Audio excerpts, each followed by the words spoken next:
Which one makes a better pet, a jumping spider or a mantis? Let's find out in this video.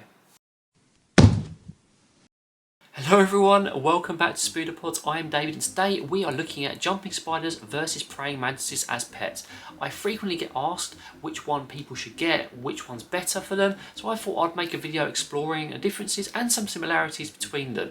Now it's important to remember that both jumping spiders and praying mantises have loads of different types, loads of different shapes and sizes, and that's something you should strongly consider. I'm going to sort of talk through some of that as well, but mostly deal in generalities in this video to give you a good heads up and a good basic knowledge of which one you may think is best for you.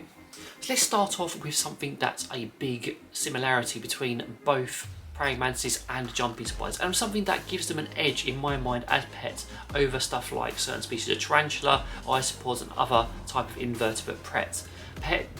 Pets, we're not talking about a restaurant. So both jumping spiders and praying mantises are display pets, as in they will be often out and they will be visible. Now some individuals or some types of jumping spiders or praying mantises may buck this trend, they may be hiding. I know Woody, one of our Texanus jumping spiders, loves to hide in his skull, but as a generality and as a rule, you will be able to see your praying mantis and your jumping spider out and about quite often, be able to take photos and observe them, and I think that makes them both really cool. When it comes to activity levels as well, both praying mantises and jumping spiders can be pretty active. I've seen my mantises really go for a burst of speed when they're hunting or when they decide they want to move spots or get into a nice warm spot. My jumping spiders are very much the same. We do have our lazy lounge phases where they love to sit in their hammocks or just sit around for a while, but they like to move around a lot. If I had to compare them both directly across species, I would say that jumping spiders are slightly more active than praying mantises. The mantises tend to hang there, they tend to spend a lot of their time just hanging, waiting for food to come along, and with occasional bursts of movement. Whereas the jumping spider, they will sit around if they're basking or if they're going into pre-molt or if their conditions aren't ideal, but they move around a lot more and they're a lot more active. So if you're looking for a slightly more active pet, I think the jumping spider has the win on this particular category. Another similarity between both jumping spiders and mantises is they have kind of similar diets. It obviously depends on the sizing as well, because you get much bigger mantises and variations in mantis size than you do jumping spiders, but you can kind of feed them the same kind of stuff. Most people recommend green butterflies, blue butterflies for bigger stuff. You can get different sizes of locusts, which we found are really successful for feeding, various types of worms, mealworms being the best, and all types of different invertebrate live food. They will both eat them, they'll be both happy with them. Just make sure you scale the quantity and size of the food to the type of pet you're getting. Now here's one I feel mantises have a bit of an edge over jumping spiders on, and that is the pure variety of sizing, and that's even within male and females as well. Jumping spiders within their species tend to be kind of similar sizing. A Phidippus regius male and female can be about the same size, whereas you have some variation obviously if you get a semicupreus jumping spider, which is absolutely tiny, to a Phidippus regius. There is some variation in sizing, but the mantids come in so many more different shapes and sizes, and even within, like for example, an orchid mantis, the female is like almost 5 times the size of the male. So if you're looking for bigger species of pet, the mantis has the win here. If you're looking for more variation in sizing, the mantis has the win here. But if you're looking for different colorations and stuff, they're about the same. Loads of different varieties of mantis, loads of different varieties of jumping spider. It all depends on your personal taste. If you want a bigger pet, maybe a mantis is going to be better. If you want maybe a type of pet of a very specific coloration, maybe a jumping spider. I would just look into each individual type and see which one really strikes out for you.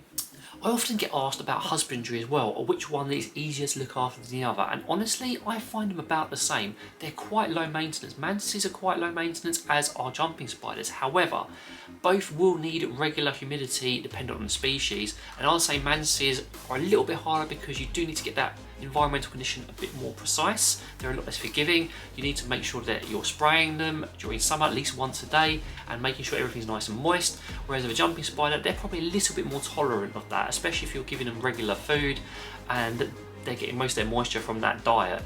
So husbandry wise, again, this will vary depending on the species, but I would say jumping spiders are slightly easier, but if you go for the right type of mantis or jumping spider, it's not going to be too challenging, even for a beginner, as long as you do a bit of research, like watching my videos or doing a bit of reading and knowing you're well prepared, you'll be fine. Now handling, a lot of people mention this as well, and while we don't really handle our inverts very much, we do sometimes, and the mantids are a lot easier.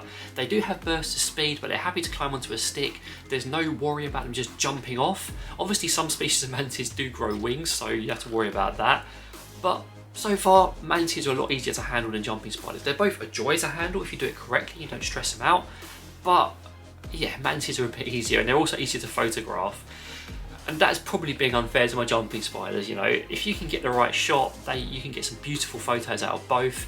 But yeah, mantids have the edge here for me personally.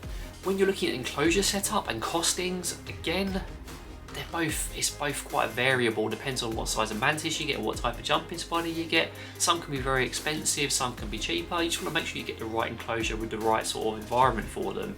And that is something very important, you know, don't be afraid to spend a little bit extra to get things right. They're probably going to last longer, you're going to enjoy them more, and they're going to be happier. So again, I think it's a bit of an even toss there. And finally, I want to talk about lifespan, and now this is where jumping spiders have a huge win over mantises here.